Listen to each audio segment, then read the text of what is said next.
Treasure seminar series organised by Monash University in Melbourne and the Asia Pacific branch of the Ibn Arabi Society. My name is Frank Joachim and I'm really excited to serve as the host for this inaugural seminar today. The topic of the series is the great mystic Ibn Arabi, one of the most influential speakers, or teachers rather, in world history. He has made a massive impact on every corner of the world, and his teachings are of immediate relevance to us today. Our distinguished speakers will introduce us to his teachings and will discuss his significance for the contemporary world. Today, our guest is Stephen Hirtenstein, and in the next few months, we will have Pablo Benito, Jane Clark, Mohammed Rustam, and other expert speakers will join us in due course. You will receive an email notification when the registration for the next seminar is open.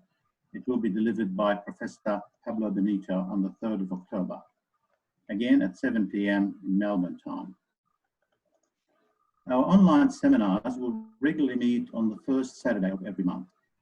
If our speaker is joining us from Europe, Asia, Africa, or Australia, we will meet at 7 p.m. on Saturday, Australian Eastern Standard Time, as we did today. If the speaker is connecting to us from the Americas, then we will be meeting earlier at 10 a.m. Australian time. In both cases, the timing will allow an international audience from all over the world to join us. So please go ahead and mark your calendars that the first Saturday of every month from now on will be the Ibn Arabi's Contemplation Day. A quick introduction to the format, especially for those of you who may be new or not very familiar with Zoom. Our sessions are composed of 30 minutes presentation by the speaker, followed by 30 minutes question and answer session with the audience. During the talk, we will mute all participants in order to avoid any possible interruptions. Only the talk of the speaker in the first 30 minutes and only their presentation screen will be recorded. So don't worry if you have your recording of your camera on, you won't be seen. After the talk, we will stop recording and the participants will be able to unmute themselves and ask questions. Please use the raise your hand option of Zoom to get into the queue and to indicate that you have a question to ask. To raise your hand, click on the participants button in the lower center of the page, which will open a column of participants on the right side of your screen. You'll see raise your hand option at the bottom of that column. If you cannot find it, you can just use the chat function to talk with the entire group or privately with the host. Today, it is my pleasure to introduce Stephen Hirtenstein as our inaugural speaker for this new series. Before I introduce him, I'd like to specifically acknowledge that Stephen was the inspiration behind starting the Asia Pacific chapter of MIAS in Melbourne nearly 3 years ago, when he visited Melbourne to run the one-week course, The 7 Days of the Heart. Stephen has been our guiding support continuously since then. So it is our pleasure and honor to have him give our inaugural seminar. I know that most of you already know Stephen, so he really needs little introduction. Stephen has been involved with the Ibn Arabi Society since it began in 1977. He is an honorary research fellow at the Society, an editor on Encyclopedia Islamica, and the editor of the Society's journal, which is now in its 67th volume. Stephen is also the co-founder and director of Anchor Publications, which brings to us many valuable translations of Ibn Arabi's work. He has written a number of books on Ibn Arabi, including The Unlimited Mercifier, a spiritual biography of Ibn Arabi, and has translated 3 of Ibn Arabi's shorter treatises: The 4 Pillars of Spiritual Transformation, Divine Sayings, and The 7 Days of the Heart, as well as his latest book, The Alchemy of Human Happiness. Stephen's talk today is titled, Opening the Treasure of Compassion, Overflowing and Circularity in the Thought of Ibn Arabi. Welcome, dear Stephen. The floor is yours. Please go ahead. Unmute yourself and go ahead.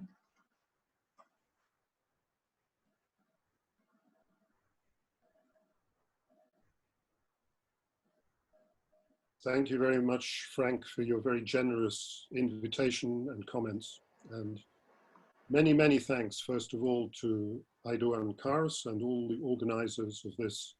It's really an honor to be inaugurating this series of talks and seminars hosted by the new initiative in Ibn Arabi Studies at Monash University. It's a very, very exciting and new development in the world of Ibn Arabi Studies, and I'm sure that it will go on to do great things. So now I'm going to share my screen and begin the presentation.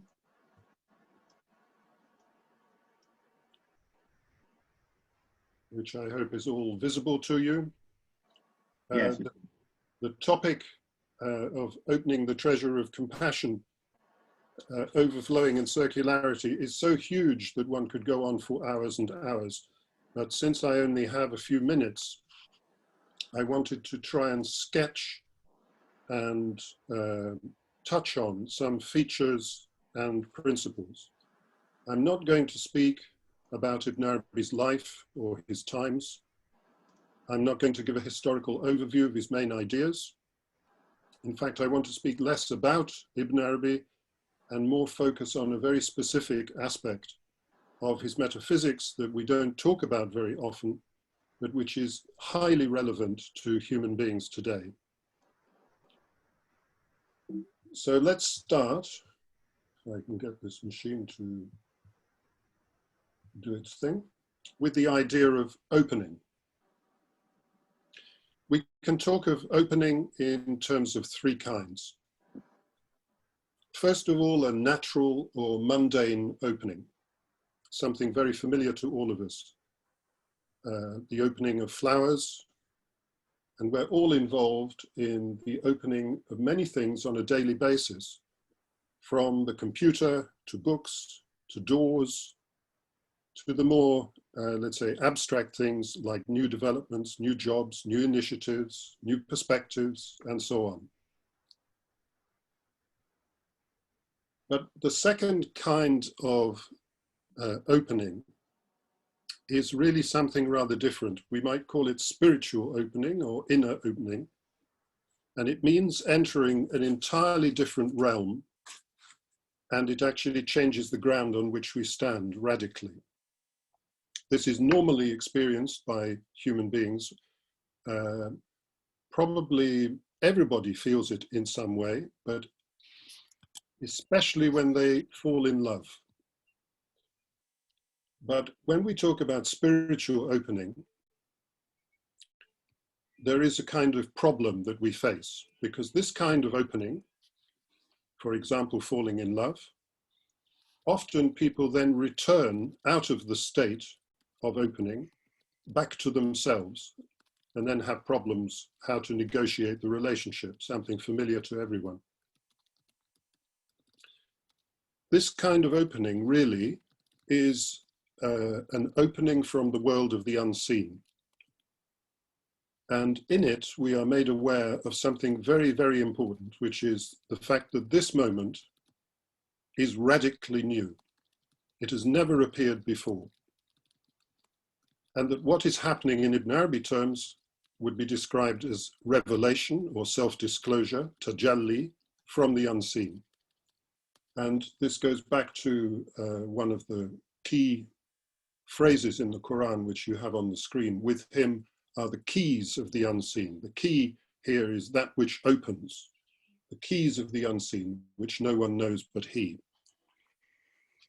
When we can reflect on this after the event, as it were, we know that life is multidimensional, multi-layered, rather like an onion, and that behind the appearance of things there is enormity.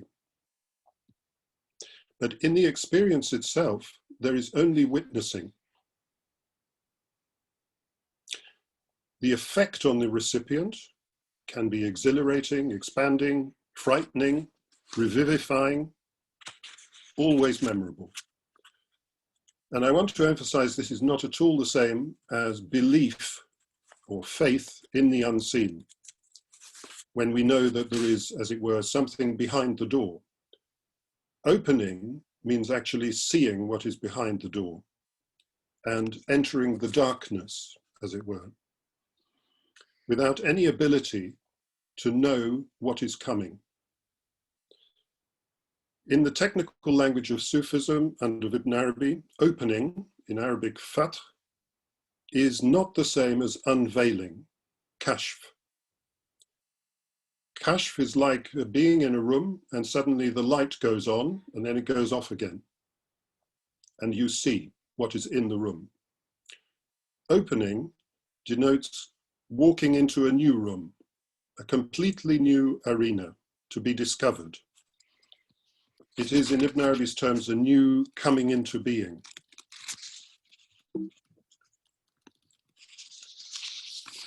So when Ibn Arabi talks about it, he often uses specific phrases to do with opening. First of all, opening the inner eye. So you didn't see before, now you see. And you can't go backwards. You can't go back to being blind once the eye is open. Opening the door of intercession, he speaks about. And most importantly, perhaps, for what we're going to talk about, God opens the door of grace and compassion between him and their hearts in a manner that they are unaware of. Now, in the life of Ibn Arabi, as many of you know, there are innumerable instances of this kind of opening, which he recounts for his readers so that people can take heart from his experience and find their own way. What is central to the experience is actually how the recipient enters into spiritual opening or unveiling, what they bring with them, if you like. So he speaks particularly of a distinction between somebody who wants to remain in control, which in his terminology is somebody who has in their soul something of lordship, rububiyyah. And he gives an example of entering the presence of light with your own lamp. And on the other hand, somebody who enters as a servant, as a pure servant, abd. Somebody in the example enters the presence of light with a handful of grass within which there is a fire, but no flame.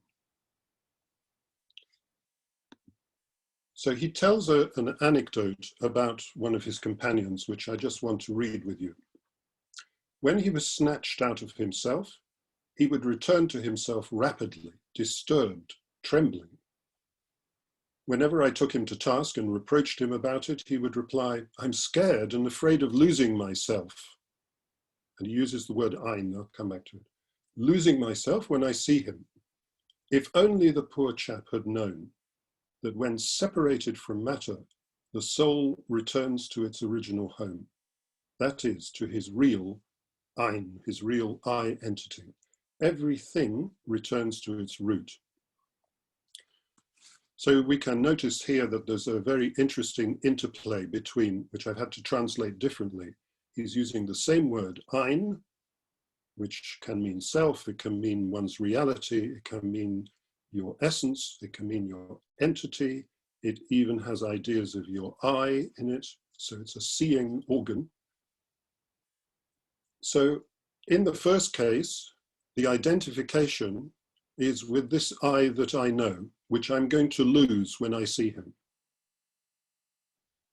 In the second case, Ibn Arabi is saying, what a pity, you don't realize that the soul is returning to its real home, so your real ein, your real I entity is there, not here, not what you think you are, because everything returns to its root. He then clarifies a little more on this passage. The one who is established in this enters as a receptive servant with a burning concentration into his root, so that he may give him from his beneficent blessings what he's really accustomed to. Then when he leaves with a light by which he is illumined.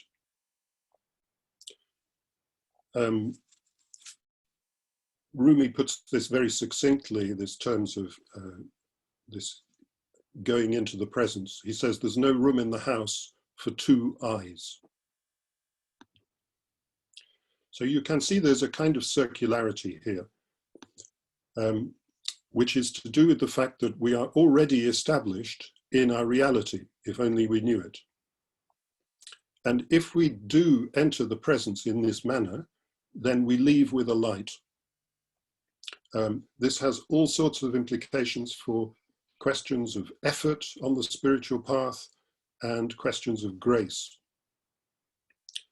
So this yearning for the source or for the root, which is like entering the presence with your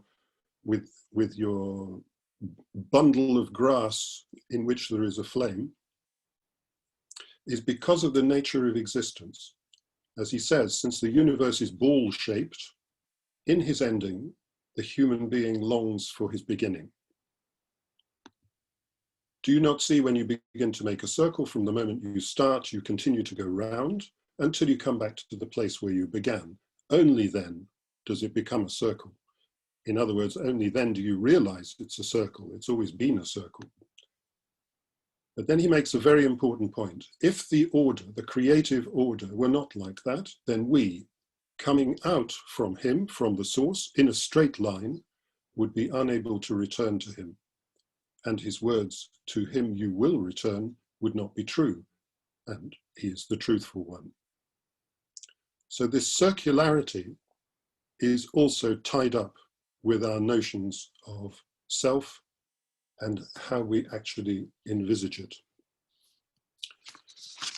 So this is to do with the opening on the spiritual side. There are examples in Ibn Arabi's life of different kinds of opening to do with writing.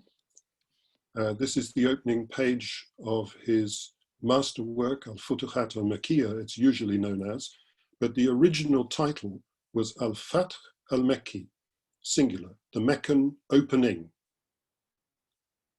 So it was, as many of you will know, the recording of what he saw in a vision of the youth. And this is Ibn Arabi's own hand that you are looking at by the miracles of modern science. In Ibn Arabi's life, opening connected with writing is extremely important.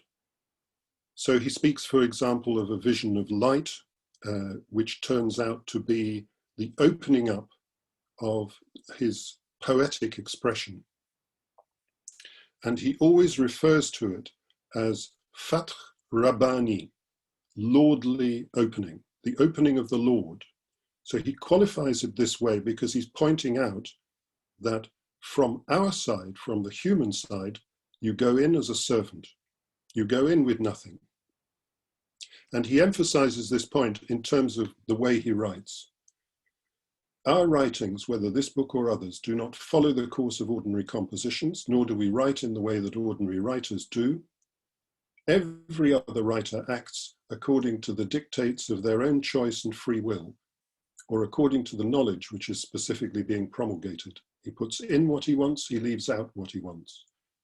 Or he puts in what this knowledge gives him when the matter under consideration has become properly clear to him. We, however, write in the following fashion. And here we're going to get a description of servanthood par excellence. The heart clings unwaveringly to the door of the divine presence, watching and waiting for the door to be opened in utter need, empty of all knowledge. If I'm asked about something when in this station, I don't even hear, as the sound of it does not reach the heart. Whenever something emerges from behind that veil, the heart hurries to comply and set it down according to what is found there. So you can see the same theme of the difference between entering into writing or composition from the point of view of yourself and entering without anything, with no knowledge, in utter need. So I'm not going to say any more about spiritual opening. I mean, there's a huge amount to say. Of course, it covers the whole of human experience one way or another, but I don't have time to go into it. I want to talk about the third stage of this, which in some ways is the most important. It's important because it reveals the basis of all opening. So I'm going to call it divine opening, and it is the opening and manifesting of existence itself. How and why did anything happen at all? Well, in our day, of course, physicists have many theories about this, except that they don't usually go back further than the materia involved in the Big Bang. For Ibn Arabi, he cites a very famous divine saying, "I was a hidden treasure."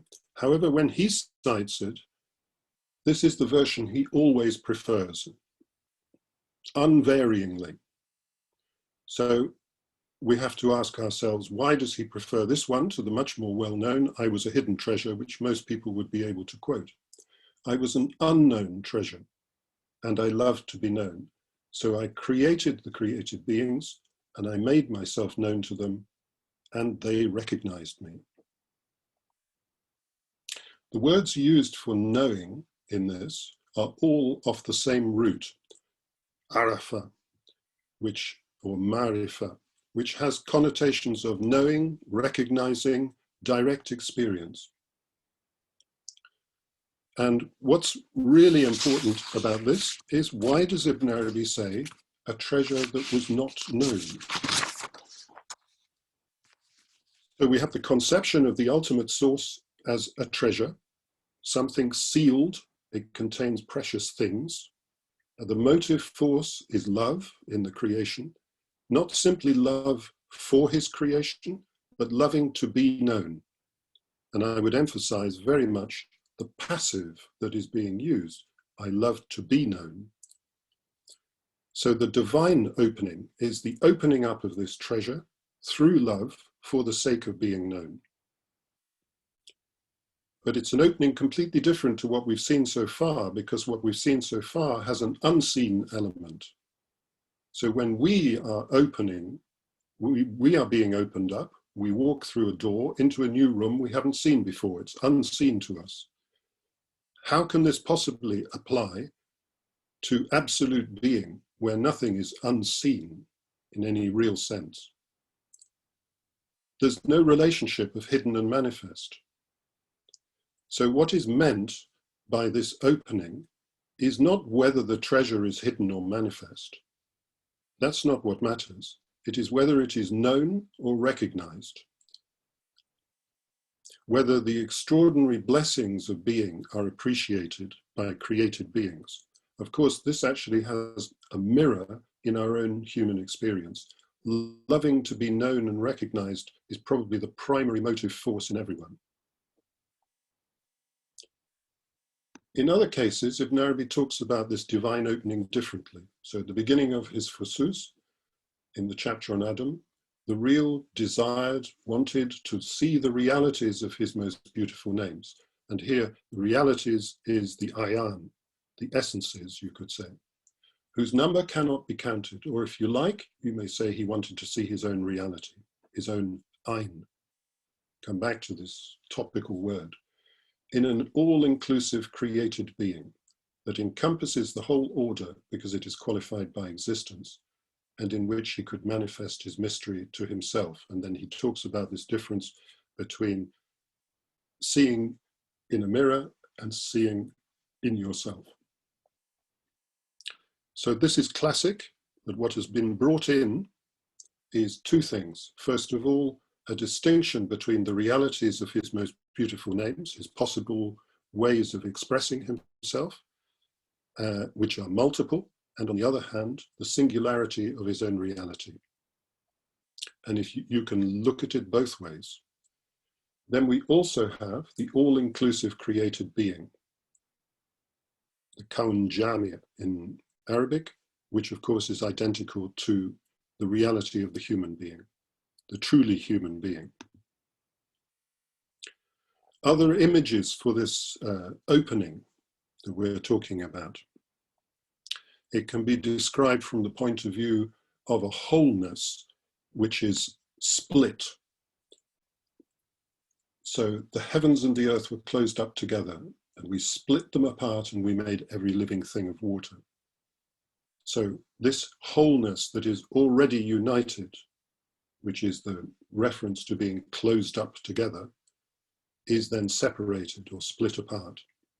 So we can talk about the heavens and the earth, but where these are united and closed up is somewhere, is as it were, somewhere else. We also have the idea of every living thing of water with the overflowing of the oceanic source of the divine essence. We can also look in terms of breath, and this is a very important metaphor. So God described himself, his nafs, as having breath, nafas. This is his emergence from the unseen and the manifesting of letters as visible testimony.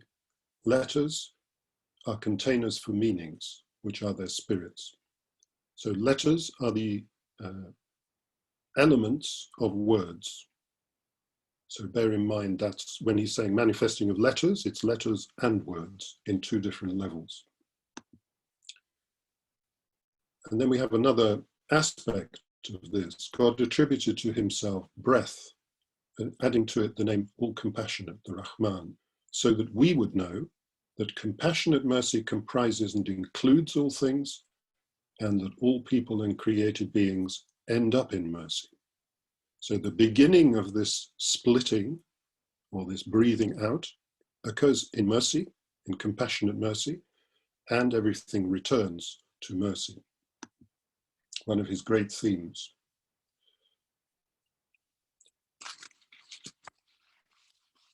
Let's look at another aspect of this divine opening, other images which he's using to convey. At the beginning of the Sunday morning prayer and his prayers for the days and nights of the week, there's a very important line which corresponds actually to the Fatiha in the Quran. In the name of God, Bismillah, the opener of existence. Praise be to God, the manifester of every existent. Now, as you know, that reflects the opening line of the Fatiha itself, Bismillah ar-Rahman ar-Rahim, Alhamdulillah. So we have, first of all, opening and then manifesting. We have, first of all, existence as a whole and every existent thing. And I want to say a little bit about how these work. So in Ibn Arabi's terminology, he plays with words in a very delicate manner. So existence, the one in the middle, is wujud, which is formed basically of the letter W, J, D. The first one on the left, generosity, Jud, is the primary element of existence. It appears in the word itself, but it's also the primary element. So we have something which has happened before existence has come into being, the whole notion of existence, and that is pure generosity. And we have something that comes as a necessary consequence afterwards, which is we call the existent, the mawjud, which is here, which is the manifest side. In one of his shorter treatises, Uqlat al-Mustawfiz, in the preface, he gives a little indication of some of these elements. Praise be to God, the pure gift giver, who opened up the existence of the other.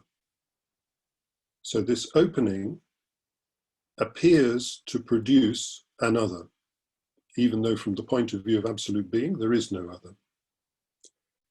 The wise one, who opened the existence of the world of creation and arrangement by bringing into being the high pen and the preserved tablet. So these are images for some of the elements, let's say, which are involved in creation. so as, and this is the key kind of factor in it all, to bring into being the human being, whom God created in the best of forms. So for Ibn Arabi, this opening, this divine opening, has a purpose, has an aim, and an object. So it is not simply a process of overflowing, although that is something we have to come to understand. So he uses a very technical term, effusion, which in Arabic is fade, and is quite a interesting term in Akbarian thought generally. Normally, when we think of this, we think of it as the overflowing, or people think of it as the overflowing of one essence into manifestation. And they often compare it to other teachings like Platinian emanation theory of the one into the many. However, there are some very, very important differences according to Islamic sensibility. First of all, the qualification of this effusion is akdas, most holy. So it comes from a root of holiness, transcendental holiness, quds. And it has a second stage, which is called the holy effusion, al-fade, same word, al-muqaddas, a slightly different form of the same root, which we could translate as holy. Now, the primary element, therefore, from an Islamic point of view, is that this overflowing, this divine overflowing, is utterly pure and uncontaminated in any way by any relative imperfection. It comes directly from the source of all holiness. Now, the imagery which is often used in this fade, or this effusion, is water or liquid overflowing from a container or a source. So that's how we would normally try and understand overflowing. Ibn Arabi says it means an increase beyond what a receptacle can contain. The great example they use is when the Nile bursts its banks and inundates. So any receptacle is necessarily limited by its capacity. So how can we apply such a notion to the unlimited essence itself? So what it denotes, and we have here a problem not just with language, but also with our mental conceptions of things. It is a pointer to something about the gift of being itself, which is superabundant.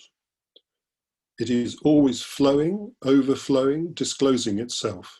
All of those, by the way, are meanings inherent in the term fade. So the idea of filling to overflowing, like a river bursting its banks, may be central to our image of this effusion, but that cannot possibly adequately convey the true reverse sense of the essence, which is unlimited and absolute, overflowing abundantly into levels of manifestation. So that's an extremely important thing to bear in mind when we're translating this word as emanation. It's completely wrong. We are not emanating from something. This is an overflowing and abundant, superabundant gift of being, which is being showered all the time. And if I go back to where I started a little bit with the notions of opening, this divine opening is important because this is actually how things are. With the spiritual opening, we are being led through degrees, and something may appear a certain way at a certain point and then look differently from another point, and so on. From the point of view of this divine effusion, things are like this. That's how they are. And the reason they have discriminated between two levels is because one is considered to be an interior effusion.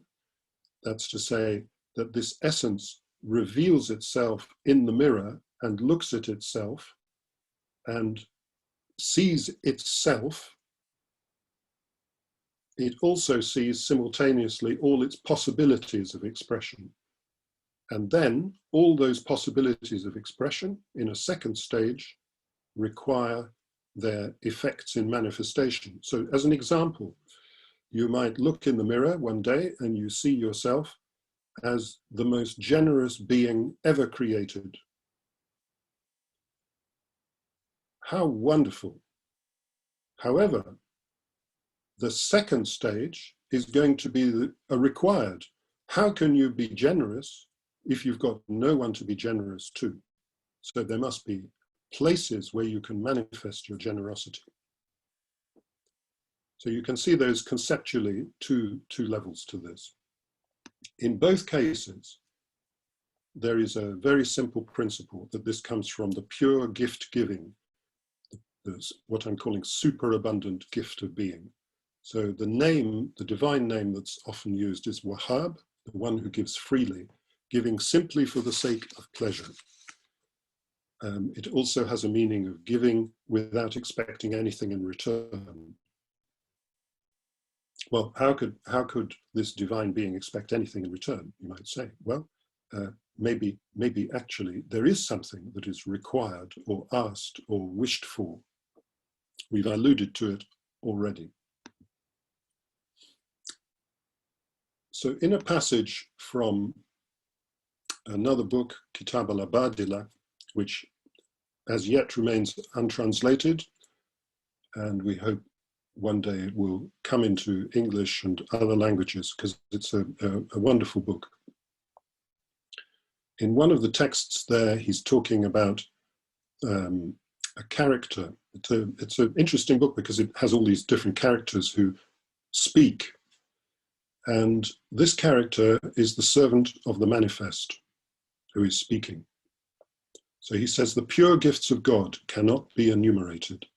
Now you'll notice that that has a correlation with something I showed earlier about the realities of the divine names whose number cannot be enumerated.